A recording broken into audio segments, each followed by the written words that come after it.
तो इस वीडियो में हम लोग हिंदी और उर्दू के मशहूर राइटर प्रेमचंद जी की लाइफ को डिस्कस करेंगे। बड़ी कमाल की बड़ी इंटरेस्टिंग वीडियो होने वाली है। चलिए शुरू करते हैं, मिलता है इस वीडियो के एंड में।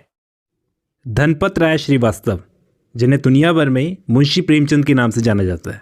इनका टाइम स्पेन था 31 जुलाई 1880 से 8 अक्टूबर 1936 तक। इनका पेन नेम यानी प्रेमचंद के नाम से ये कहानियाँ लिखते थे और बहुत ही फेमस राइटर हैं मॉडर्न हिंदुस्तानी लिटरेचर के।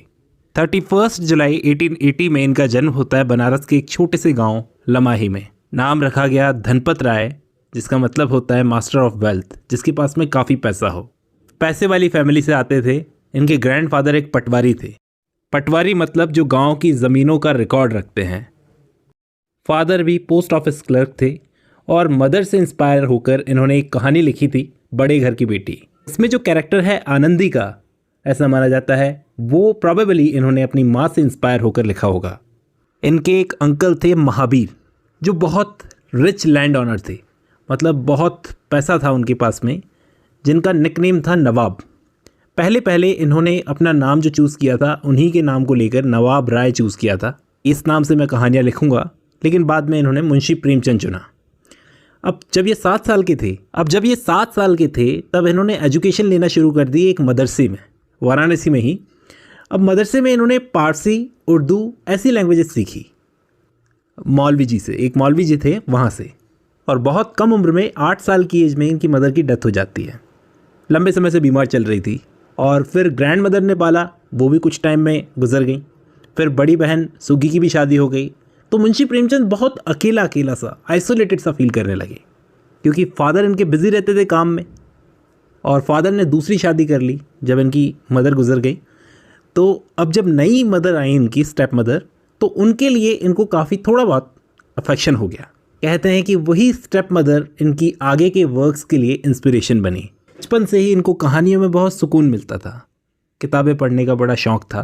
तो पहली बार इन्होंने तिलिस्म ए होशरुबा, जो कि पारसी लैंग्वेज में एक फैंटेसी एपिक था, उसकी कहानियों में से एक कहानी को एक शॉप पर सुना। फिर एक होलसेलर के लिए किताबें बेचने का काम भी किया इन्होंने, पर बहुत सारी किताबें पढ़ने का मौका मिलता था। फिर एक मिशनरी स्कूल में उन्होंने इंग्लिश सीखी। देखो, पहला जो इन्होंने अपना लिटरेरी वर्क लिखा था वो लिखा था गोरखपुर में। अनफॉर्चुनेटली वो कभी पब्लिश नहीं हो पाया, अब खो चुका है। जैसा कि बचपने में लोग करते हैं, वो एक फार्स था। फार्स मतलब मजाक भरी कहानी थी, जिसमें एक कुंवारा आदमी था, लो कास्ट की लड़की से प्यार कर बैठा था। तो इस कहानी का कैरेक्टर जो था वो प्रेमचंद के चाचा पर बेस्ड था, जो उन्हें फिक्शन पढ़ने के लिए डांटते थे। लेकिन जब इनके फादर का ट्रांसफ़र जमानिया में हुआ मिड 1890s में, तब प्रेमचंद को क्वींस कॉलेज बनारस में पढ़ने का मौका मिला। 1895 में सिर्फ 15 साल की उम्र में इनकी शादी कर दी गई, जब वो अभी 9th ग्रेड में ही थे। शादी उनकी नानी के स्टेप फादर ने, यानी माँ की तरफ से रिश्ते से फिक्स की गई थी। लड़की एक रिच लैंडलॉर्ड फैमिली से थी, उम्र में प्रेमचंद से बड़ी भी थी। प्रेमचंद को तो वो लड़की कुछ खास अच्छी दिखती भी नहीं थी, नहीं अच्छे नेचर की थी, उनके हिसाब से झगड़ालू थी काफ़ी। 1897 में उनके फादर की एक लंबी बीमारी के बाद में डेथ हो गई। फादर की डेथ के बाद में अच्छी परसेंटेज नहीं आई, तो क्वींस कॉलेज को छोड़ना पड़ा। सेंट्रल हिंदू स्कूल में एडमिशन लेने की कोशिश की, लेकिन फिर भी वीक अर्थमेटिक्स की वजह से, मतलब उधर भी कुछ कमी रहने की वजह से इन्हें एडमिशन नहीं मिल पाया, तो पढ़ाई बीच में छोड़नी पड़ी। फिर बनारस में ही एक वकील के बेटे को ट्यूशन पढ़ाने का काम किया इन्होंने, सिर्फ 5 रुपये महीने के लिए। यहीं पर रहते थे, कच्ची मिट्टी का घर बनाया हुआ था, मतलब एक कमरा सा बनाया हुआ था, उसी के अंदर रहते थे। जो 5 रुपये इनको मिलते थे उसका 60% हिस्सा, यानी 3 रुपये के आसपास वो घर बेच देते थे। दोस्तों, उसी दौरान इन्होंने काफ़ी पढ़ाई की और जब इन पर कर्ज चढ़ता गया, फिर ये अपनी किताब बेचने के लिए एक बुक शॉप पर गए। वहाँ पर मुलाकात होती है मिशनरी स्कूल के हेडमास्टर से इनकी। उन्होंने इनको एक टीचर की जॉब ऑफ़र की 18 रुपये महीने की सैलरी पर। ऐसे ही टीचर की जॉब करते करते वो आगे बढ़ते गए, ट्यूशन्स पढ़ाते गए। और जो इनकी फर्स्ट शॉर्ट नोवेल आई थी दुनिया के सामने, वो थी असरार-ए-माबद, जिसका हिंदी टाइटल था देवस्थान रहस्य। इस नोवेल में उन्होंने जो टेम्पल के प्रीस्ट हुआ करते थे, जिनमें भ्रष्टाचार हुआ करता था, गरीब औरतों का सेक्सुअल एक्सप्लॉयटेशन किस तरह से करते थे उस टाइम पर, इन सब चीज़ों के बारे में बताया। ये कहानी बनारस के उर्दू वीकली जर्नल में पब्लिश हुई थी, जिसका नाम था आवाज़-ए-खालक। सीरियल फॉर्म में पब्लिश हुई थी, जैसा कि उस टाइम पर होता था। क्रिटिक्स ने इस नोवेल को पढ़ने के बाद कहा कि प्रेमचंद का लैक ऑफ एक्सपीरियंस, यानी उस टाइम पर कोई खास एक्सपीरियंस नहीं था, ऐसे ही ये बुक लिख दी होगी, साफ दिखाई पड़ता है। प्रकाश चंद्र गुप्ता ने भी इसको एक इमेच्योर वर्क कहा, जिसमें ज़िंदगी को सिर्फ ब्लैक या वाइट टर्म्स में देखा गया है, यानी ग्रे टर्म्स के बारे में बताया नहीं गया है। देखो, इसके बाद में ये गए इलाहाबाद ट्रेनिंग के लिए, के बाद कानपुर गए 1905 में, जहां उन्होंने 4 साल तक काम किया। और कानपुर में ही रहते वक्त इनकी मुलाकात होती है मुंशी दया नारायण निगम से, जो कि एक उर्दू मैगज़ीन ज़माना के एडिटर थे। और आगे चलकर प्रेमचंद जी ने अपनी काफ़ी सारी कहानियाँ और आर्टिकल्स इसी मैगज़ीन में पब्लिश की।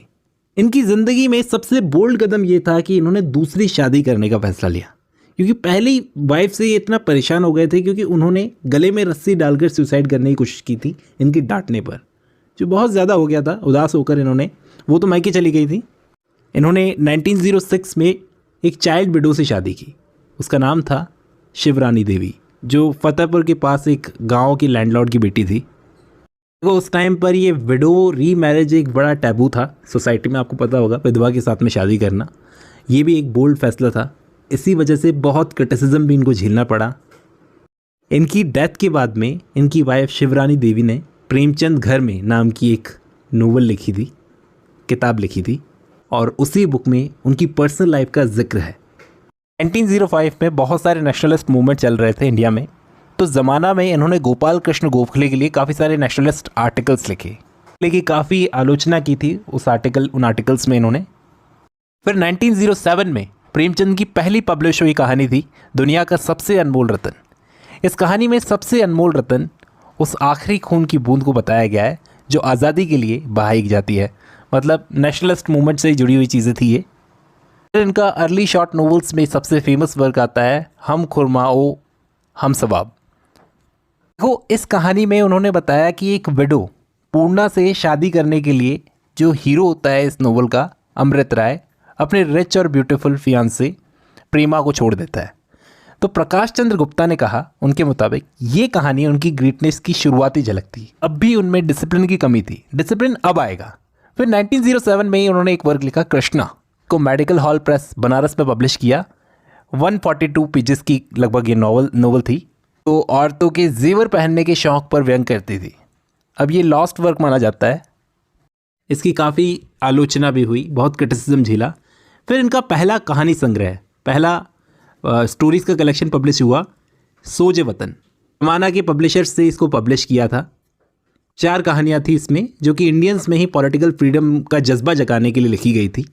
बाद में अंग्रेज़ों ने इसे बैन करवा दिया क्योंकि उन्हें लग रहा था ये रिबेलियन को बढ़ावा दे रहा है। 1909 में प्रेमचंद का ट्रांसफ़र हुआ महोबा में, और बाद में उन्हें हमीरपुर भेज दिया गया, पर इनको सब डेप्यूटी इंस्पेक्टर ऑफ स्कूल्स बनाया गया। इसी दौरान उनका पहला कहानी संग्रह शोज़ वतन, जैसा कि मैंने आपको बताया, इसे बैन करवा दिया अंग्रेज़ों ने कि ये तो विद्रोह को बढ़ावा दे रहा है। हमीरपुर के ब्रिटिश कलेक्टर जो थे जेम्स सैमुअल, उन्होंने इनके घर में रेड तक करवा दी थी। वहाँ पर लगभग 500 कॉपीज़ थी शोज़ वतन की, सब जलवा दी गई। अब नाम बदलने की ज़रूरत क्यों पड़ी इनको, प्रेमचंद नाम रखने की ज़रूरत क्यों पड़ी? देखो, सेंसरशिप के बाद में उनके जो दोस्त थे ज़माना मैगज़ीन के एडिटर मुंशी दया नारायण निगम, उन्होंने उनको सलाह दी कि अब अपना पेन नेम चेंज करो, क्योंकि ये जो नाम तुमने ले रखा है हो सकता है कि आगे इससे तुमको बाद में प्रॉब्लम्स हो। अरे जैसा मैंने आपको बताया, इन्होंने अपना नाम क्या रखा हुआ था, नवाब राय के नाम से पब्लिश करवाते थे। निगम ने कहा कि तुम प्रेमचंद रखो अपना नाम। लेकिन सवाल ये है कि प्रेमचंद से ये मुंशी प्रेमचंद कैसे बन गए? लोग आज इन्हें मुंशी प्रेमचंद के नाम से जानते हैं।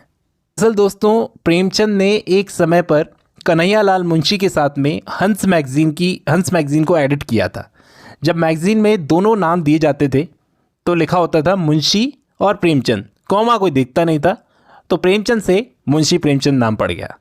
यहाँ मुंशी जो बोला जाता था वो कन्हैयालाल के लिए कहा जाता था। लोग इन्हें ही मुंशी प्रेमचंद समझने लग गए। लोगों को लगता था ये एक ही आदमी है, मुंशी प्रेमचंद। उर्दू में सारे वर्क्स पब्लिश करवाते थे। हिंदी लिखना कब शुरू किया? 1914 के बाद में, 1914 के बाद प्रेमचंद ने हिंदी में लिखना शुरू किया। उस समय हिंदी और उर्दू को एक ही भाषा हिंदुस्तानी के 2 रूप में माना जाता था। हिंदी ज़्यादा संस्कृत से प्रभावित थी और उर्दू ज़्यादा थी पर्शियन से प्रभावित। जैसी ऑडियंस होगी वैसे ही काम पब्लिश करवाएंगे। इस वक्त तक मुंशी प्रेमचंद एक फेमस उर्दू फिक्शन राइटर बन चुके थे। कई लोग ऐसा कहते हैं कि इन्होंने हिंदी लिखना इसलिए शुरू की क्योंकि उर्दू में अब पब्लिशर्स मिलना बहुत मुश्किल हो गए थे, हिंदी बहुत पॉपुलर होने लगी थी। तो इस तरह से उन्होंने हिंदी में कदम रखा। अब सिर्फ एक वीडियो में बताना काफ़ी नहीं है इनकी लाइफ को, इसलिए एक और वीडियो इस पर बनाएंगे। चलिए आज की इस वीडियो में बस इतना ही। अब जब आपने ये वीडियो खत्म कर लिया तो एक हिस्सा आपको इनकी लाइफ का समझ में आया होगा दोस्तों। इस पर 3 वीडियोस बनेगी। चलिए आज के लिए बस इतना ही।